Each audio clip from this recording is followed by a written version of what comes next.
Hoy viajamos a la Hispania romana del siglo IV, y es una época que de verdad engaña, porque a simple vista todo parece tranquilo, en orden, pero ¿y si esa calma fuera solo el silencio que precede a la tormenta?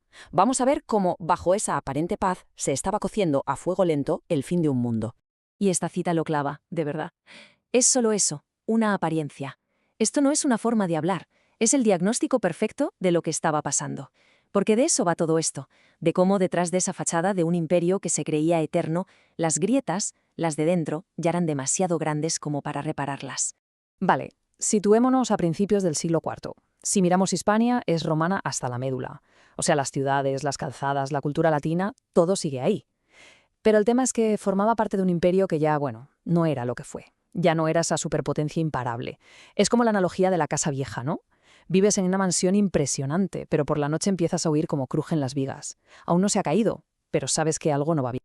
Y es aquí, justo aquí, donde todo el escenario empieza a venirse abajo. Porque, y esto es fundamental entenderlo, la caída de Roma no fue, digamos, un ataque por sorpresa desde fuera, no. Fue más bien una enfermedad lenta, un veneno interno que llevaba mucho tiempo actuando y cuyos síntomas, para el siglo IV, eran ya imposibles de ignorar. Claro, ante esta situación, algunos emperadores, como Diocleciano, intentaron arreglarlo con grandes reformas. Sobre el papel, oye, suena genial, pero fijaos en el efecto dominó que se produjo. Es una cadena perfecta. Primero, reorganizas el imperio. Eso, inevitablemente, crea más y más burocracia. ¿Y qué necesita la burocracia para funcionar? ¿Dinero? Mucho dinero. ¿De dónde lo sacas? Pues subiendo los impuestos, claro. ¿Y quién paga sus impuestos? La gente. El resultado final es una presión fiscal, económica y social absolutamente brutal. O sea, la paradoja es tremenda. El Estado, para intentar salvarse a sí mismo, acabó ahogando a sus propios ciudadanos. Y claro, esta presión económica reventó la sociedad por dentro. Fijaos en la división. Por un lado, las ciudades, que habían sido el corazón del imperio, el centro de todo, empiezan a apagarse. El comercio se para, la vida en las calles desaparece, se vuelven lugares grises. Y mientras, ¿qué hacen las élites, los ricos? Pues lo que hacen siempre, se van. Huyen al campo, a sus villas gigantescas que se convierten en pequeñas fortalezas autosuficientes.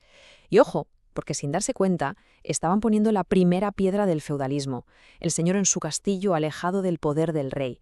Pues esto es el germen de todo eso. Pero mientras el viejo mundo, el del imperio, se venía abajo, algo nuevo estaba naciendo con una fuerza arrolladora. Y es que el cambio más bestia de este siglo no fue ni económico ni militar, fue un cambio en el alma, en las creencias. Fue, por supuesto, el ascenso imparable del cristianismo. Es que la velocidad del cambio es para alucinar, de verdad. Pensarlo, a principios de siglo ser cristiano te podía costar la vida. Era un culto perseguido. Llega el año 313 y ¡zas! Edicto de Milán.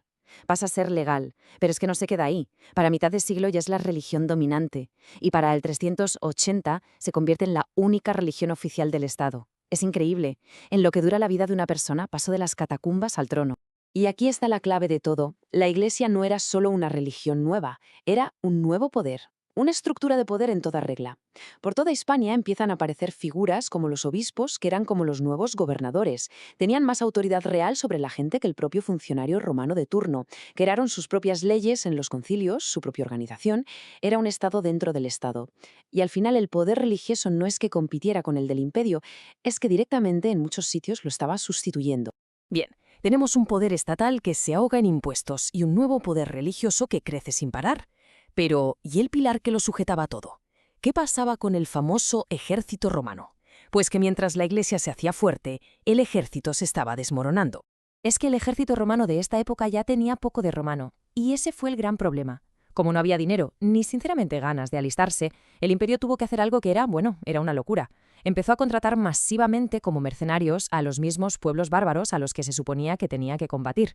La idea, que defendieran ellos las fronteras. Una solución desesperada que, como se puede imaginar, era pan para hoy y hambre, muchísima hambre para mañana. Entonces, ¿qué tenemos? Pues un imperio que iba de farol. Su poder ya no venía de sus legiones, que estaban en las últimas, sino de su nombre, de su reputación, de la pura inercia de siglos de dominio.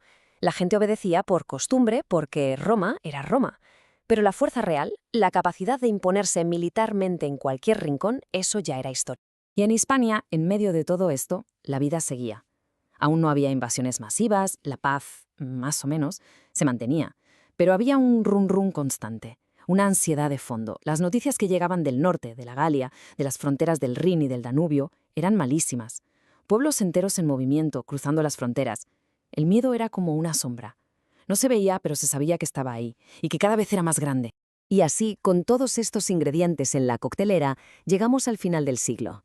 Es el momento en que todas estas grietas, todas estas tensiones, se juntan y le dan al mundo romano la estocada final, la herida de muerte. Y fijaos qué ironía tan brutal tiene la historia. El golpe de gracia definitivo lo da un emperador nacido en Hispania. Teodosio, al decretar el cristianismo como la única religión del imperio y prohibir todo lo demás, todo el pasado pagano, no solo le dio el poder absoluto a la Iglesia, lo que hizo fue romper con 1000 años de historia y cultura romana. El imperio que sale de Teodosio ya no es el de Augusto o el de Trajano, es otra cosa completamente distinta. Y esto nos lleva a la conclusión que es demoledora. Para cuando acaba el siglo IV, el Imperio Romano de Occidente, sí, todavía existe en los mapas, pero por dentro está hueco, roto, agotado económicamente, fracturado socialmente y con un ejército que ya no es suyo. Como dice la cita, aún no ha caído, pero ya está herido de muerte. El final era solo cuestión de tiempo. Así que la pregunta que queda en el aire es tremenda. ¿Qué pasa cuando todo un mundo, todo lo que se conoce, se derrumba? Después de este siglo de calma tensa, de decadencia silenciosa, Hispania estaba a punto de averiguarlo, y la respuesta iba a ser muy, muy violenta.